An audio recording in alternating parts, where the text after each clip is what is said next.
औज़ुबिल्लाहिमिनश्शैतानिर्रजीम बिस्मिल्लाहिर्रहमानिर्रहीम। Dear students, अस्सलाम वालेकुम। जैसा कि आप लोगों को मालूम है कि हम इलेक्ट्रोफिलिक सब्स्टिट्यूशन रिएक्शन बेंजीन वो मीन एक्सप्लेन कर रहे हैं स्टेप बाय स्टेप। तो आज उस रिएक्शन का जो आखिरी रिएक्शन है और आखिरी टॉपिक है वो क्या है, most important examination point of view या जो भी टेस्ट हो, ठीक है। तो बहुत ज़्यादा इम्पॉर्टेंट टॉपिक है, इतना ज़्यादा मुश्किल नहीं है, बस कुछ पॉइंट्स हैं ये ज़हन में रख ले। तो इस वो क्या है, फ्रेडल क्राफ्ट एसाइलेशन। इससे पहले हमने अल्काइलेशन डिस्कस किया था, ठीक है, और आज क्या है, एसाइलेशन। अल्काइलेशन में हमने बेंजीन का जो हाइड्रोजन था या हाइड्रोजन आयन को रिमूव करके किस पे हम वो रिप्लेस करते थे, मीन अल्काइल ग्रुप पे। लेकिन एसाइलेशन में हम अल्काइल की जगह एसाइल ग्रुप जो है, ये क्या है, एसाइल ग्रुप, ठीक है, उसको अटैच करते हैं। तो चलो मीन के फ्रेडल क्राफ्ट एसाइलेशन क्या है, mean the replacement of hydrogen ions of benzene by an acyl group. ये क्या है, एसाइल ग्रुप। मिसाल के तौर पर अगर हम बेंजीन से जो भी हाइड्रोजन हो, जो मीन बेंजीन के साथ 6 कार्बन है और 6 हाइड्रोजन है, तो हर हाइड्रोजन जो है वो हर कार्बन के साथ क्या है, इक्वली अटैच है। sp2 मीन s बॉन्ड है, हमारे साथ सिग्मा बॉन्ड है। तो चाहे आप जो भी हाइड्रोजन रिमूव करना चाहे वो रिमूव कर सकते हैं, ठीक है। तो वो रिमूव करके इन the form of hydrogen ion, और वो कौन सा ग्रुप अटैच हो जाएगा, एसाइल ग्रुप। तो इस रिएक्शन को हम कहते हैं एसाइलेशन और फ्रेडल क्राफ्ट एसाइलेशन। तो मीन इससे अगर आप रिएक्शन कंडीशन ले तो ये बात आप जहन में रख ले कि बेंजीन रिएक्ट विद किसके साथ रिएक्ट करेगा, एसिड हैलाइड। एसिड हैलाइड जो है ये कार्बोक्सिलिक एसिड का क्या है, डेरिवेटिव्स है, ठीक है। कार्बोक्सिलिक एसिड से अगर हम OH रिप्लेस करें किसकी मदद से, मीन हेलोजन की मदद से, तो इसको कहते हैं एसिड हैलाइड। एसिड हैलाइड क्या है, कार्बोक्सिलिक एसिड का डेरिवेटिव है। इसके अलावा हम एसिड एनहाइड्राइड भी यूज़ कर सकते हैं। एसिड एनहाइड्राइड मीन कि जो भी कार्बोक्सिलिक एसिड है 2 मोल्स आप ले लें और इसमें डिहाइड्रेटिंग एजेंट या आप कंसनट्रेटेड सल्फ्यूरिक एसिड भी इस्तेमाल कर सकते हैं, पोटाशियम पेंटॉक्साइड, फास्फोरस पेंटॉक्साइड भी इस्तेमाल कर सकते हैं। जो भी डिहाइड्रेटिंग एजेंट इस्तेमाल करोगे और हीट करोगे तो इससे मीन वाटर रिमूव हो जाएगा और हमारे साथ जो एसिड आ जाएगा उसको कहते हैं एनहाइड्राइड, जैसा कि मीन एसिटिक एनहाइड्राइड, जिसको हम ग्लेशियल एसिटिक एसिड भी कहते हैं, ठीक है। तो वो भी क्या है, वो एसिड एनहाइड्राइड है। एनहाइड्राइड, एन का मतलब है no, hydride mean water, no water mean carboxylic acid से हम वाटर जब रिमूव करेंगे तो इस डेरिवेटिव ऑफ कार्बोक्सिलिक एसिड को क्या कहते हैं, एसिड एनहाइड्राइड। तो हम ये दोनों मीन रेजेंट या रेक्टेंट जो है ये इस्तेमाल कर सकते हैं। तो ये क्या है, ये या एसिड हैलाइड या एसिड एनहाइड्राइड। और मीन जो भी substitution reaction of benzene, electrophilic substitution of benzene reaction थे, तो वो सब के सब किसके मदद में, इन the presence of Lewis acid.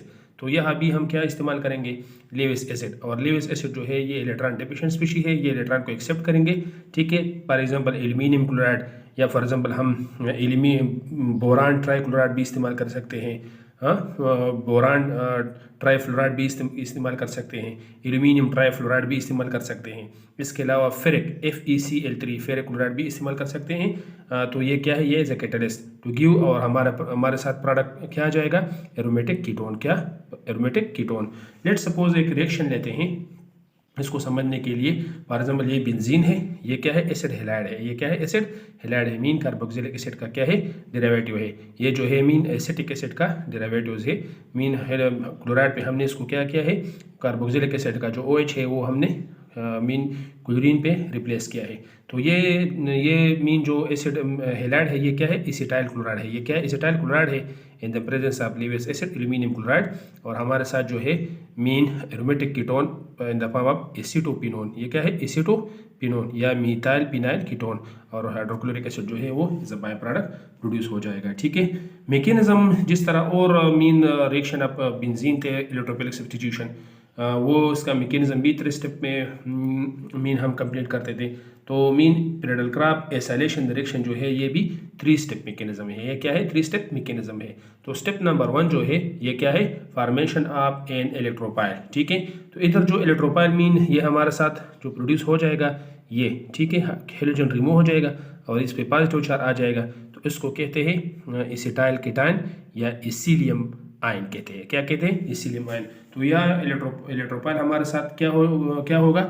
Acetyl कीटाइन या इसिलियम आयन होगा। ठीक है, तो चलो मीन हमें मालूम है कि क्लोरीन के साथ कितने लोन पेयर ऑफ इलेक्ट्रॉन है? 3 लोन पेयर ऑफ इलेक्ट्रॉन है। ये इलेक्ट्रॉन रिच सेंटर है। ठीक है, और एल्यूमिनियम जो है उसने 3 बॉन्ड बनाए हैं, हाँ 1 2 3, और इसका जो ऑक्टेट अगर हम मीन है उसका वैलेंशियल इलेक्ट्रॉन में हम इलेक्ट्रॉन काउंट करें तो लेट सपोज मीन 1 2 3 4 5 6 मीन इसने 3 बॉन्ड बनाए हैं, लेकिन फिर भी ये जो है मीन इसका ऑक्टेट कंप्लीट नहीं है। मीन इसके वैलेंशियल में टोटल कितने इलेक्ट्रॉन है? 6 है, तो उसको 2 इलेक्ट्रॉन की ज़रूरत है। तो ये क्लोरीन जो है, हाँ, ये अपने 2 इलेक्ट्रॉन डोनेट करेंगे इन the form of coordinate covalent bond किसको? क्लोरीन को। ठीक है, तो जब ये मीन इलेक्ट्रॉन डोनेट करेंगे तो इससे ये बन जाएगा, हाँ, मैं इसको लिखता हूँ CH3 C double bond O Cl। हाँ, ये जो है एल्यूमिनियम और 3 क्लोराइड इसके साथ अटैच है। ठीक है, Cl और ये Cl। ठीक है, अब चूँकि इस मीन क्लोरीन ने इलेक्ट्रॉन डोनेट किए तो इस पे कौन सा चार्ज आ जाएगा? पॉजिटिव चार्ज आ जाएगा। ठीक है, और अभी हमें मालूम है चूँकि क्लोरीन जो है ये इलेक्ट्रोनेगेटिव एलिमेंट है, ये पॉजिटिव चार्ज पसंद नहीं करता है, तो इससे ये इलेक्ट्रॉन विड्रॉ करेंगे हेटेरोटिकली इस तरह। ठीक है, तो ये हमारे साथ मीन ये प्रोड्यूस हो जाएगा CH3 C double bond O। हाँ, ये क्या है? एसिटाइल कीटाइन या इसिलियम आयन और प्लस AlCl4, इस पे कौन सा चार्ज आ जाएगा? नेगेटिव चार्ज आ जाएगा। ठीक है, तो ये हमारे साथ क्या प्रोड्यूस हो गया? इलेक्ट्रोपाइल जो है ये प्रोड्यूस हो गया। ठीक है, अब इसके बाद जो है हमारे साथ मीन फॉर्मेशन ऑफ कार्बोकेटाइन या इसको मीन हम कार्बोनियम आयन भी कह सकते हैं, इरीनियम आयन भी कह सकते हैं, पिनोनियम आयन भी कह सकते हैं, इसके अलावा सिग्मा कॉम्प्लेक्स भी कह सकते हैं, इसके अलावा साइक्लोहेक्साडाइनिल कीटाइन भी कह सकते हैं। ये मुख्तलिफ नाम है इसके लिए। ठीक है, तो जैसा कि हमें मालूम है कि बेंजीन के साथ क्या है? बेंजीन इलेक्ट्रॉन रिच स्पीशी है, इलेक्ट्रॉन रिच सेंटर है। तो ये इलेक्ट्रॉन जो है पहले अटैक करेंगे किस पे? इस मीन इलेक्ट्रोपाइल पे, और फिर बाद में ये इलेक्ट्रॉन शिफ्ट हो जाएंगे यहाँ। ठीक है, तो ये भी अटैक करेगा मुकम्मल तौर पर। ये इलेक्ट्रोपाइल जो है ये बेंजीन के साथ क्या हो जाएगा? एसिटाइल कीटाइन या इसिलियम आयन मुकम्मल तौर पर बेंजीन के साथ अटैच हो जाएगा। ठीक है, तो इससे हमारे साथ मीन ये स्ट्रक्चर बन जाएगा ये इसी तरह। ठीक है, C double bond O CH3, already इधर जो है एक हाइड्रोजन अटैच है और इधर डबल बॉन्ड, इधर भी डबल बॉन्ड, लेकिन ये डबल बॉन्ड जो है ये इलेक्ट्रॉन मुकम्मल तौर पर हेटेरोटिकली यहाँ शिफ्ट हुए हैं, तो इस कार्बन पे कौन सा चार्ज आ जाएगा?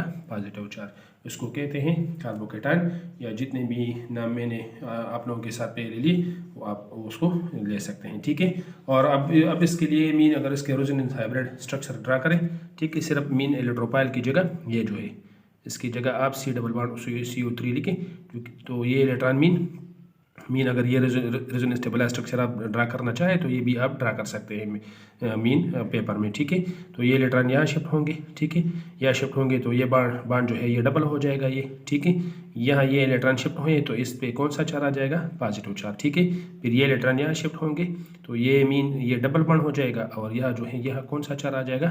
पॉजिटिव चार्ज आ जाएगा। कौन सा चार्ज आ जाएगा? पॉजिटिव चार्ज आ जाएगा। तो ये स्ट्रक्चर जो है ये तीनों रेजोनेंस स्ट्रक्चर का क्या है? रेजोनेंस हाइब्रिड है। ये क्या है? रेजोनेंस हाइब्रिड है। ठीक है, लास्ट नंबर स्टेप जो है और थर्ड स्टेप जो है डीप्रोटोनेशन। चूँकि ये मॉलिक्यूल जो है कार्बोकेटाइन या मीन साइक्लोहेक्साडाइनिल कीटाइन या सिग्मा कॉम्प्लेक्स ये अनस्टेबल है, बेंजीन पे पॉजिटिव चार्ज आ गया है, अनस्टेबल है, तो ये मीन प्रोटॉन को क्या करेगा? रिमूव करेगा। तो इस स्टेप को, लास्ट स्टेप को हम क्या कहते हैं? डीप्रोटोनेशन। डीप्रोटोनेशन का मतलब क्या है? Removal of proton. ठीक है मीन, तो चलो प्रोटॉन कैसे रिमूव होते हैं? क्योंकि ये मीन ये इस कार्बन पे पॉजिटिव चार्ज है, तो ये मीन हाइड्रोजन के जो दोनों इलेक्ट्रॉन है ये मीन शिफ्ट होंगे किस पे, यहाँ शिफ्ट होंगे, और इससे मीन क्या बन जाएगा, डबल बॉन्ड बन जाएगा। तो स्टेबल बेंजीन जो है ये क्या बन जाएगा, एक स्टेबल बेंजीन बन जाएगा, ये डबल बॉन्ड, और C double bond O CH3, और ये प्रोटॉन जो है इधर, ठीक है, प्रोटॉन जो है ये मीन डीप्रोटोनेट हो जाएगा, रिमूव हो जाएगा, ठीक है।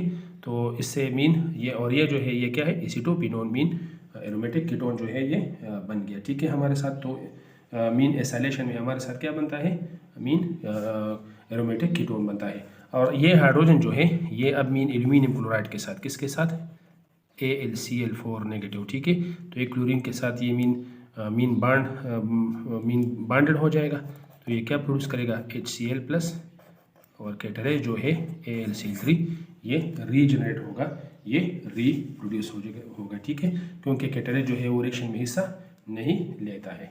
अच्छा स्टूडेंट्स, एक और इम्पॉर्टेंट बात ये भी याद रख लें कि फॉर एग्जांपल अगर हम मीन एसाइलेशन रिएक्शन करें, ठीक है, अगर हम क्या करें, एसाइलेशन रिएक्शन करें किसकी, कि मीन टॉल्यूइन की, किसकी, टॉल्यूइन की। टॉल्यूइन किसको कहते हैं, बेंजीन से अगर एक हाइड्रोजन रिमूव करें और इसको, और क्या अटैच करें इस हाइड्रोजन की जगह CH3, तो इसको कहते हैं टॉल्यूइन, इसको क्या कहते हैं, टॉल्यूइन।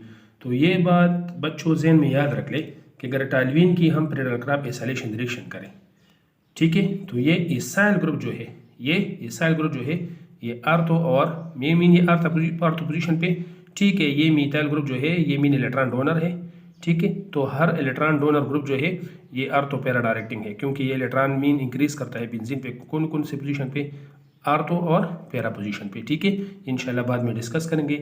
तो मीन अब इलेक्ट्रोफाइल कौन कौन से पोजीशन पे है, मीन अटैच हो जाएगा आर्थो और पैरा पे, लेकिन यहाँ ये एसाइल ग्रुप जो है ये आर्थो पोजीशन पे अटैच नहीं होता है, ठीक है। ये कौन से पोजीशन पे अटैच होगा, मीन पैरा पे, जैसा कि ये क्या है, मीन ये हमारे साथ है पैरा मीथाइल एसीटोपिनोन।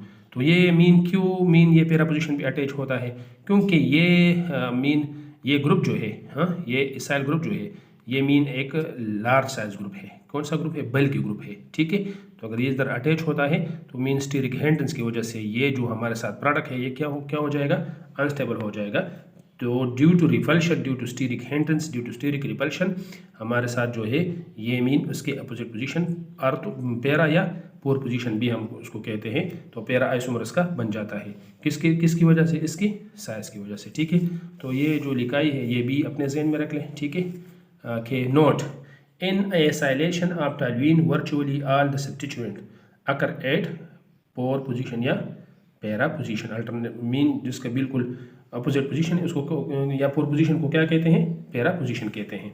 तो ये क्यों, इसका रीज़न क्या है, कि इसका रीज़न ये है कि the reason is that you get virtually none of the ortho isomer, ठीक है, आर्थो आइसोमर नहीं आ जाएगा, प्रोड्यूस नहीं हो जाएगा, क्यों, in this instant is because of the size of the incoming acyl is very large, क्योंकि उसका जो साइज है ये क्या है, ये लार्ज है, तो इसी वजह से ये आर्थो पोजीशन पे अटैच होने नहीं हो जाएगा, किसकी वजह से, ड्यू टू स्टीरिक रिपल्शन या स्टीरिक हैंडेंस की वजह से। तो ये भी आप लोग ज़हन में रख लें, इंशाल्लाह कल कोशिश करेंगे नेक्स्ट लेक्चर में कि जो बेंजीन का जो रिएक्टिविटी है और इसके साथ साथ टॉल्यूइन का जो रिएक्टिविटी है उसका कंपैरिजन करेंगे, इसके साथ साथ और भी जितने भी कंसेप्चुअल क्वेश्चन हैं वो भी डिस्कस करेंगे। तो उस तक हमें दे इजाज़त, अल्लाह हाफिज़।